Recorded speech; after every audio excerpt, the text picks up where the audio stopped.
Now, an Eyewitness News Campaign 2016 election night update.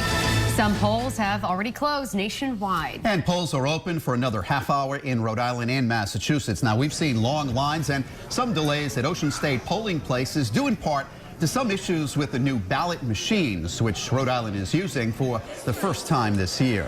Eyewitness News reporter Walt Buteau is live at the Board of Elections in Providence, where ballots are already being counted. Walt?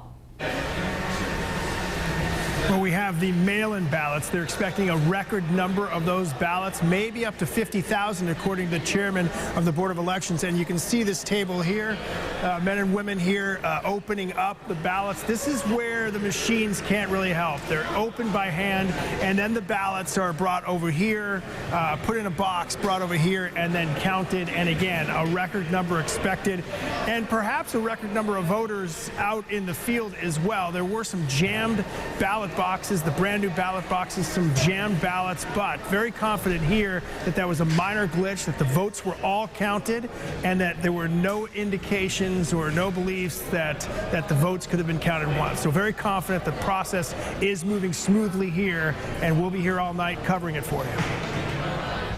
All right, thank you, Walt. And Rhode Island's Republicans are gathering for a watch party in Cranston right now. And that's where we find Eyewitness News reporter Steve Nielson. Steve? Well, guys, the party hasn't started yet, but we're starting to see signs that it's getting closer. They're testing out the mic. They have the speaker starting to go here. This room should start to fill up here at Shriners momentarily once the polls start to close. They're expecting up to 200 people here tonight to cheer on the Republican candidates. This has been an election for them where there has been a lot of optimism, one at the top of the ticket with Donald Trump, but also at the rest of the ticket at the statewide level. There's several key Republicans that are leaving the State House right now, and they're trying to regain some of those seats and gain some more. One of the key races they're watching here locally is Stephen Frias taking on the House Speaker, Nicholas Mattiello. We'll see how everything works out here. We'll, of course, stay here all night long and bring you the results. Back to you. All right, Steve, thank you. And Governor Gina Raimondo and other state Democrats are watching the results in Providence. And Eyewitness News reporter Kelly Sullivan joins us live from the Biltmore. Kelly? Shannon and Mike, still an empty room here at the Biltmore Hotel in Providence, but Democrats will be gathering here very shortly. Treasurer Seth Magaziner just arrived. He's about to speak very shortly, and then he'll be followed by Governor Gina Raimondo, and then several other Democratic leaders will be speaking, including Senator Jack Reed. Now, tonight we are following some key local races for the Democratic Party, including the re-election campaigns for Congressman Langevin and Cicilline, and also the re-election for House Speaker Nicholas Mattiello. Now, according to records, a House Speaker has never lost a re-election campaign, so we'll be following very closely to see if he can keep his District 15 seat. Again, we'll be watching these numbers as they come in. For now, reporting live at the Providence Mobile Newsroom, Kelly Sullivan, Eyewitness News.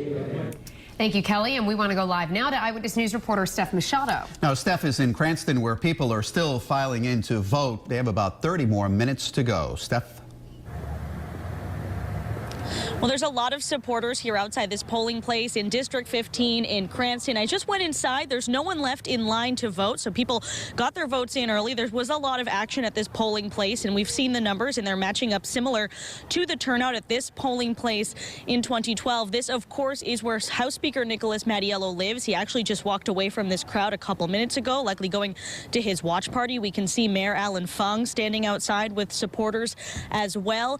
And the Republicans are trying to elect Republican Stephen Frias to oust House Speaker Nicholas Mattiello. This would be an extraordinary feat. The state librarian telling us that no sitting House Speaker has been defeated in a re-election bid in recent memory. But House Speaker Nicholas Mattiello's tenure has been marred with scandals amongst other Democratic leadership, and also those truck tolls, which are unpopular among some. So we're going to be watching this race closely. A half hour left.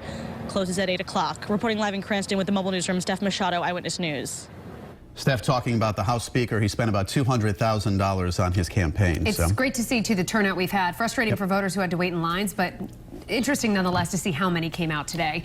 And please stay with Eyewitness News for continuing Campaign 2016 coverage all evening long. Our entire Eyewitness News team is busy working every angle. Look for up-to-the-minute updates on Facebook and Twitter. And you can head to our website, WPRI.com, for all the information you need, local races to watch, minute-by-minute updates, and real-time results when the polls close. We'll be back at 7:55.